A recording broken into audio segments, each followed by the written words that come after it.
إلي أنه استمع نفر من الجن فقالوا إنا سمعنا قرآنا عجبا. اعوذ باللہ السمیع العلیم من الشیطان اللعین الرجیم. بسم اللہ الرحمن الرحیم. بدأت ببسم اللہ فی الدرس اولا تبارک رحمانا رحیما وموئلا وثنیت صلی اللہ ربی علی الرضا محمد المہدى الی الناس مرسلا وعطرته ثم الصحابة ثم من تلاهم على الإحسان بالخير وبلا وثلثت أن الحمد لله دائما وما ليس مبدوءا به أجزم العلا. حمد و صلوات کے بعد تمام دیکھنے والوں کو السلام علیکم ورحمۃ اللہ وبرکاتہ. میں ہوں قاری محمد اویس اور آپ دیکھ رہے ہیں میرا یوٹیوب چینل. امید ہے کہ سب خیر و عافیت کے ساتھ ہوں گے. ان تمام احباب کا شکریہ جنہوں نے میرے چینل کو سبسکرائب کر کے میرے ساتھ میرے مشن میں شامل ہوئے. دعا کرتا ہوں کہ اللہ کریم ہم سب کا دنیا و آخرت میں حامی و ناصر ہو اور دنیا و آخرت کی ہمیں بلائیاں عطا فرمائے اور درست لفظ اور ادائیگی تجوید کے ساتھ قرآن پاک کو سیکھنے سکھانے اور پڑھنے پڑھانے کی سعادت نصیب فرمائے. اور اس عظیم کتاب کے پڑھنے پر اللہ کریم ہمیں قیامت کے دن اسی عظیم کتاب کی شفاعت نصیب فرمائے. قرأت سبع وعشرہ کورس کا آج ہمارا لیسن نمبر 21 ہے اور آج ہمارا 21واں جو سبق ہے وہ اسناد کے عالی ہونے کی تیسری صورت کے بیان میں ہے. لیکن سبق کے آغاز سے پہلے اگر آپ میرے چینل پر نیو ہیں تو جلدی سے میرے چینل کو سبسکرائب کر دیجئے, ساتھ میں دی گئی گھنٹی کے نشان کو بھی دبا دیجئے تاکہ میری ہر نئی ویڈیو کا نوٹیفیکیشن آپ تک پہنچتا رہے. تو آئیے سبق کا آغاز کرتے ہیں. ناظرین کرام اور طلباء کرام جنہوں نے ابھی تک میرے قرأت سبع وعشرہ کورس کے 20 مکمل لیکچرز جو ہیں وہ سماعت فرما لیے ہیں تو آج ان کے لیے 21واں سبق مصافحت کے بیان میں ہے.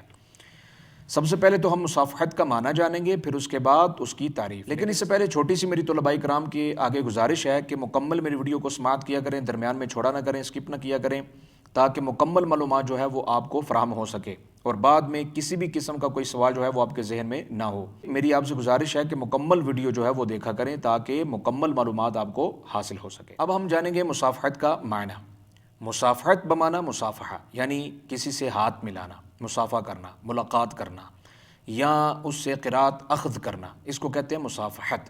اس کی تعریف یہ ہے کہ راویوں کے واسطوں کی تعداد میں صرف ایک راوی کے واسطے کی زیادتی ہو اور گویا وہ راوی جو ہے اس صاحب کتاب سے ملا ہو, اس کے ساتھ مصافحہ کیا ہو اور پھر اس سے قرات کو اخذ کیا ہو, تو اسے کیا کہتے ہیں؟ مصافحت کہتے ہیں.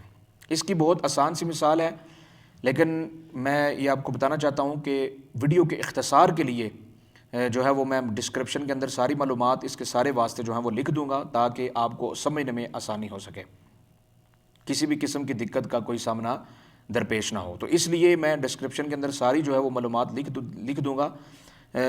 تو یہاں پر جو ہے نا وہ صرف اختصار کے لیے میں کچھ جو ہے وہ مثالیں آپ کے سامنے رکھتا ہوں. مصافحت کی بہت آسان سی مثال ہے, اس کو توجہ کے ساتھ آپ نے سماعت فرمانا ہے.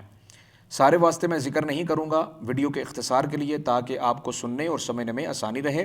ڈسکرپشن میں ساری معلومات لکھ دوں گا, وہاں سے آپ نے کاپی کے اوپر لکھ کے ذہن نشین کر لینا ہے بخوبی.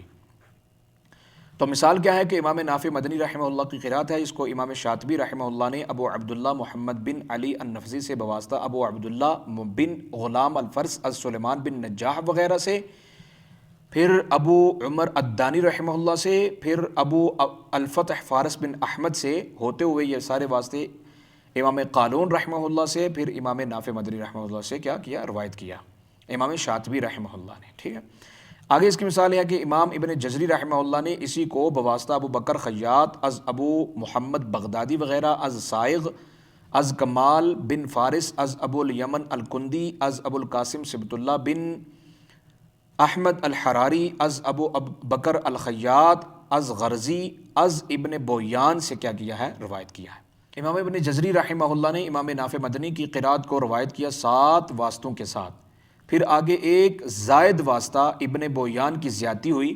تو یہ جو ابن بویان راوی ہیں انہوں نے کیا کیا ہے؟ امام ابن جزری سے قرات کو اخذ کیا ہے اور امام شاطبی سے مصافحت کی ہے اور ان سے کیا کیا ہے؟ ملاقات کی ہے. تو محترم ناظرین کرام یہ تھا مصافحت, جس کا معنی, تعریف اور اس کی مثال مکمل تفصیل کے ساتھ جو ہے وہ میں نے آپ تک پہنچا دی ہے.